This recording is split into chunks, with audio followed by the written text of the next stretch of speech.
Someone asks you a simple question. So what do you do? And something tightens in your chest. Because the honest answer is complicated. Too complicated. It never fits in one sentence. You hesitate, pick the safest version of yourself, and watch their eyes for signs that it made sense. It rarely does. You go home and look at your browser tabs. There are 32 of them. Philosophy, color theory, behavioral economics, a documentary on the Ottoman Empire, a Reddit thread about music theory, a half-finished article on the neuroscience of creativity. They don't belong together, at least not in any way you can explain. You have notebooks, more than you use, some filled with ideas about writing, others about systems, others about things that don't have a category yet. When you flip through them, they look like they belong to 5 different people. You've been deeply obsessed with psychology for 4 months. Before that, it was urban design. Before that, philosophy. Before that, learning to code.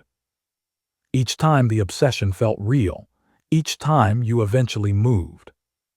And each time you wondered quietly, privately, what is wrong with me? You watch people who have one clear thing, one identity, one expertise. They speak with a certainty you've never felt. They know exactly what they are. You don't. And somewhere along the way, you decided that was a problem, a personal flaw, evidence of something missing inside you. But here is what nobody told you. That feeling, that scattered, restless, unclassifiable feeling, it isn't a flaw, it is a fingerprint, and it belongs to a very specific kind of mind. You grew up inside a system built for a world that no longer exists. That system had one message: pick a lane, go deep, stay there. Your worth would be measured by how narrowly and completely you mastered one thing. It rewarded people who were predictable, consistent, contained. But modern reality became unstable. Industries change constantly. Skills expire quickly. Entire careers transform overnight. Specialists become vulnerable when the environment shifts faster than their expertise can adapt. Meanwhile, something interesting happened to people like you. While you were chasing 10 different obsessions and feeling guilty about it, you were actually training something else. You were training your ability to enter new environments, to pick up unfamiliar languages, to navigate worlds you'd never been in before. You became adaptable before adaptability became valuable. Your curiosity trained you for uncertainty. You learned how to walk into a completely foreign domain, find the structure inside it and feel at home, not because you knew everything, but because you had done it before. Many times, in many places. While other people built walls around their expertise, you were quietly building bridges between yours. The old rulebook called that inconsistency. But the rulebook was written for a world with predictable roads. You were built for terrain that keeps shifting. Here is something I want you to consider. Your interests probably aren't random. I know they feel that way. Psychology and filmmaking don't seem connected. Coding and philosophy seem to exist in different universes. Music and neuroscience feel like a strange pairing. But look closer. Psychology and filmmaking are both about how humans feel and why. Coding and philosophy are both about systems, about finding the rules underneath the surface of things. Music and neuroscience both deal with the same question: what is happening inside the human mind when something moves us? There is usually an invisible thread.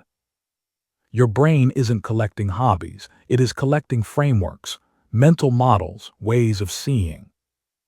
And it keeps pulling you toward fields that contain versions of the same underlying structure, just wearing different clothes. You are drawn to the connections other people overlook. Different interests may actually be fragments of the same deeper obsession, an obsession you haven't named yet, because you've only ever seen its pieces, never the whole shape. This is the quiet truth about what some researchers now call an M-shaped mind.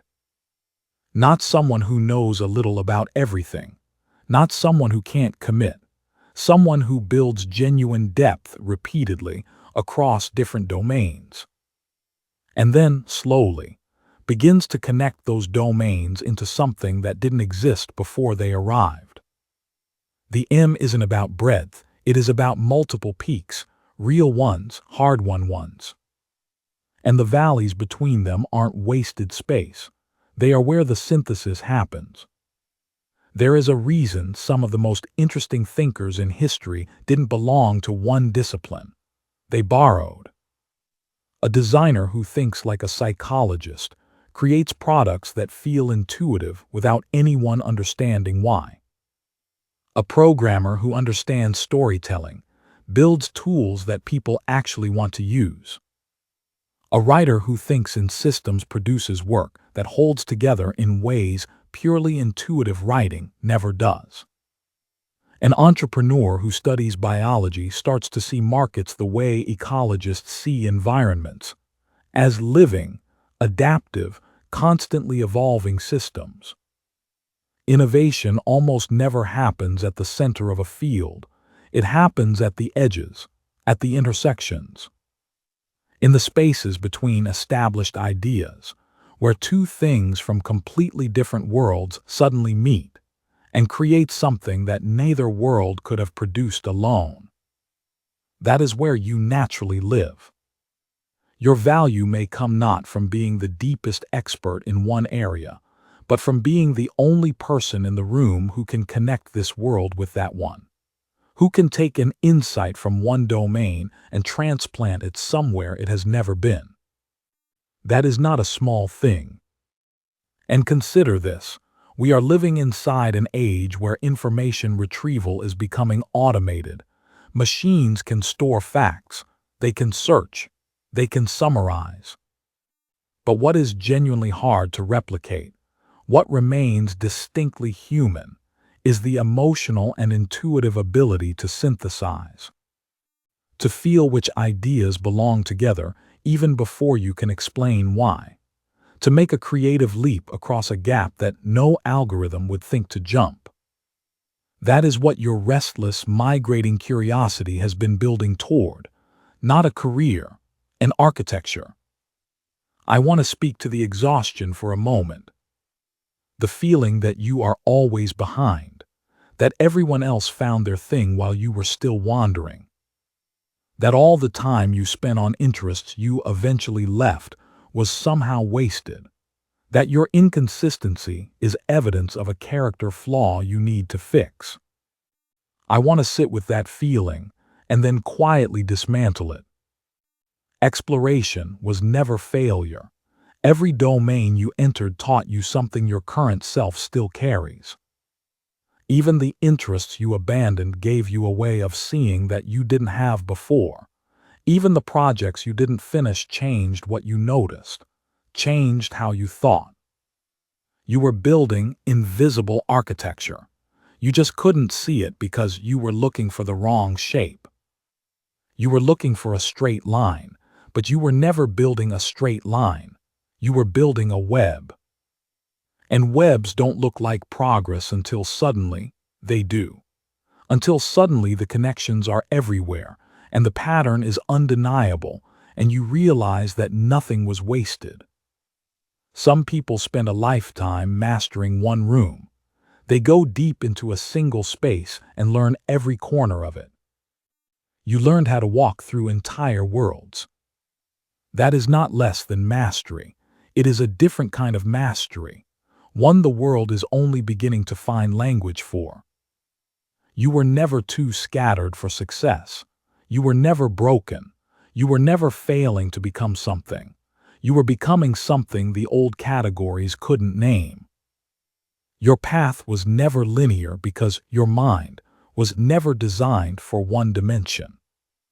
And now that the world is finally asking for people who can move between dimensions, people who can think in layers, synthesize across fields, and build things that require many maps to understand, the question isn't whether you belong somewhere. The question is whether you're ready to stop apologizing for how you were built. If this hit home for you, please subscribe.